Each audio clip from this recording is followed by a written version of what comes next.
T'as pas l'impression, toi? Bah non, mais attends. Je vois pas ce que tu veux me faire dire et où, là. Ok. Hola, Toulouse. Bonjour Toulouse, je m'appelle Pierre-Jean, je suis un entrepreneur toulousain multirécidiviste et cette semaine, c'est moi qui vous présente Quoi de neuf Toulouse. Bienvenue.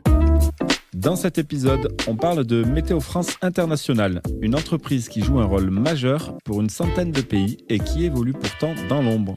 Et puis, pour ne pas être à court d'idées pour boire un verre, on s'arrête place des Carmes chez un caviste pour la quille du mois. Mais d'abord, notre Toulousaine de la semaine, elle est au micro de Sophie Sarens. Elle a 39 ans, elle vit à 1000 à l'heure, elle dirige des entreprises, s'engage auprès d'associations, elle défend les produits de la terre.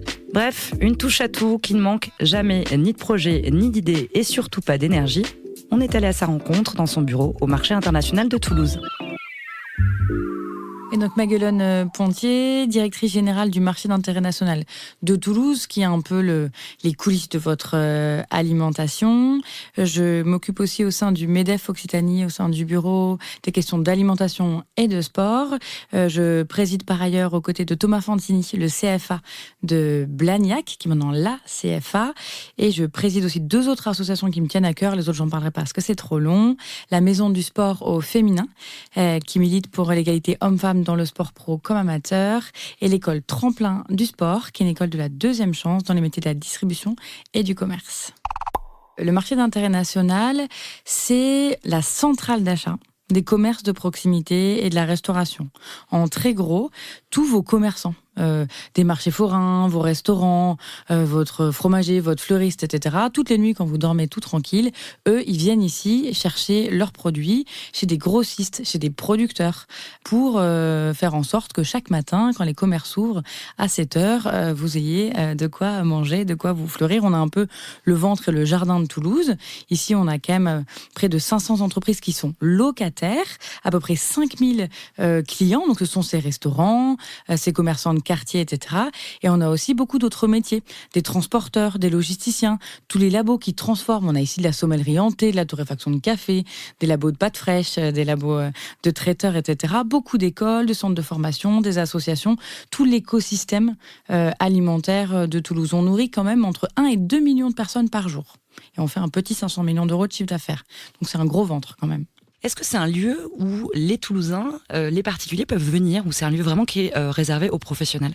Alors, ce lieu, il a 60 ans, il est historiquement fermé, et depuis notre arrivée, on a décidé de l'ouvrir, parce que je trouve que c'est un joli lieu. Donc, du coup, on l'a ouvert, donc on fait des visites une fois par semaine, la plupart du temps le vendredi. On a aussi 5 restaurants qui sont ouverts au grand public. Donc le matin, le midi, le soir, les péages ils sont ouverts, donc faut pas s'inquiéter, vous pourrez rentrer sans souci. On a le groupe Bistroquet à la une, vous connaissez sans doute tous le Bistroquet qui a un resto, un buffet à volonté ici. On a l'école de Thierry Marx qui a un restaurant, on a une guinguette qui fait jusqu'à 500 couverts dans un bois qui est assez sympa. Voilà, donc on a plein de restaurants, on a une boulangerie et on fait beaucoup d'événementiels aussi ouverts à l'extérieur très régulièrement. J'aimerais bien qu'on revienne un peu sur votre engagement associatif. De ce que j'ai cru comprendre, il y a beaucoup de choses autour des femmes. Ça représente quoi pour vous, cette cause en particulier ? J'ai une carrière assez politique et dans un univers très masculin. Donc forcément, j'étais sensibilisée très tôt aux inégalités hommes-femmes. Donc je pense que dès qu'on peut être féministe, à son endroit, il faut l'être très très fort toujours. Et dès qu'on a des postes à responsabilité, on a forcément une voix plus forte, plus libre, si on le décide, que d'autres gens. Donc j'en profite pour essayer de rétablir un peu de justice partout où c'est possible. D'où l'association, notamment la Maison du sport au féminin, pour aller lutter contre les égalités hommes-femmes dans le sport.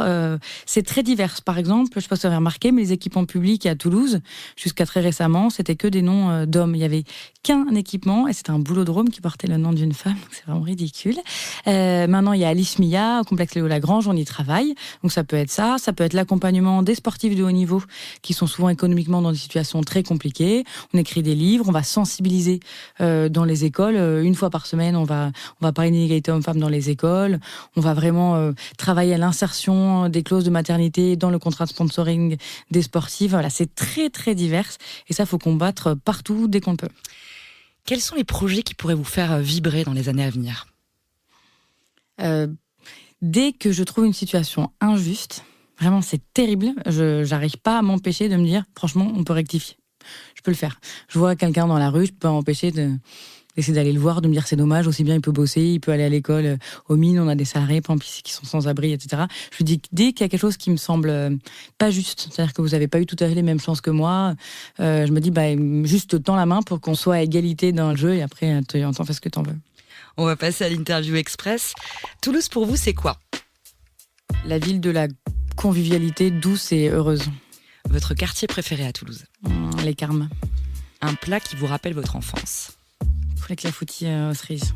Une activité pour vous détendre ? La piscine. Un adjectif pour qualifier le mine ? Un adjectif pour qualifier le mine, je sais pas si c'est un adjectif, est-ce que c'est pas un adverbe ? Fourmillant ? Ça marche. Vous vous voyez où dans 10 ans ? Avec mon mari, peu importe, et mon fils. Si vous étiez maire de Toulouse, ce serait quoi votre première mesure ? Une très bonne question. Mettre plus de crèches, mais c'est mon obsession du moment, forcément.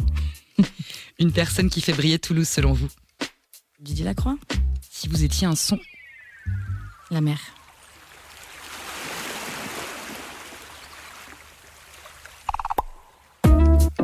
Tout le monde sait, ou presque, que Toulouse fait la pluie et le beau temps, puisque le siège de Météo France est ici, chez nous. Mais qui sait que c'est aussi à Toulouse qu'est implantée Météo France International ? L'entreprise a été créée en 2002, elle a depuis été peu médiatisée. Alors, pourquoi on en parle maintenant, Emmanuel Durand-Rodriguez ? On en parle maintenant pour 2 raisons. L'entreprise a annoncé il y a quelques jours la signature d'un contrat de 37 millions de dollars avec le Koweït, notamment pour la modélisation et la prévision des tempêtes de sable. Pour une deuxième raison aussi, l'entreprise entre en action en ce moment sur un projet mondial lié aux conditions météo de plus en plus extrêmes. Celle-ci touche les pays les moins riches et ceux qui historiquement n'ont pas contribué à la crise climatique. Face à cette injustice, le secrétaire général de l'ONU, Antonio Guterres, a lancé l'alerte et demandé à la communauté internationale de généraliser les systèmes d'alerte précoce d'ici à 2027. Objectif, protéger tous les habitants de la planète des typhons, tsunamis, etc. L'ONU, pour cela, a lancé l'initiative Early Warnings for All, initiative chiffrée entre 3 et 4 milliards de dollars sur 5 ans.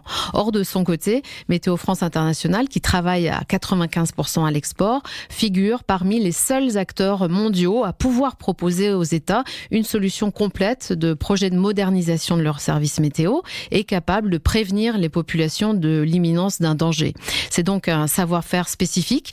Il se trouve qu'il est à Toulouse, chez Météo France International, qui emploie 85 personnes et qui va donc être utile partout dans le monde dans les 10 ans à venir. 30 pays sont considérés comme prioritaires par les Nations Unies. À Toulouse, on aime les bons produits.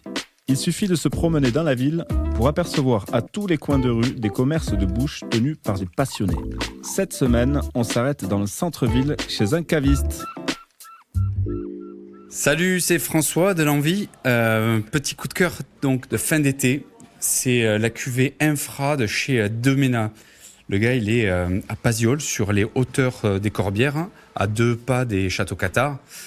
À fond eau naturelle, j'appelle ça eau naturelle à la vigne et au chai, pour sortir une cuvée qui fait pas tous les ans. Cette année, c'est peut-être la meilleure cuvée qu'il ait fait depuis 20 ans, sur ce 100% grenache, donc vinifié sans soufre. Ça pète la confiture de fraises des bois, hyper floral, hyper juteux. Donc on est dans les restes, on va dire, des vins d'été, en priant qu'il fasse encore un peu beau. Donc c'est la prière, on va dire, au soleil, et un peu dans le même esprit, un peu plus accessible. Ça s'appelle Eau la Belle Vie de la Roche-Bussière, on est dans le Vaucluse. Un peu plus de Syrah, avec le côté fleur, le côté jus, le côté hyper facile à boire. Et ça, c'est les vrais vins de copains. Problématique, ça se boit trop vite. Allez, n'hésitez pas à passer, il nous en reste encore quelques flacons. Donc, soit place des Carmes, soit place Victor Hugo, on vous attend. À très vite. Quoi de neuf Toulouse, c'est fini pour aujourd'hui. On se retrouve la semaine prochaine pour un nouvel épisode. En attendant, rendez-vous sur notre page Insta ou en description du podcast. Pensez à vous abonner sur vos plateformes préférées pour ne pas rater un épisode. Merci à tous pour votre écoute. Moi, je retourne entreprendre et je laisse le mot de la fin à Maguelone Pontier. Coccinelle.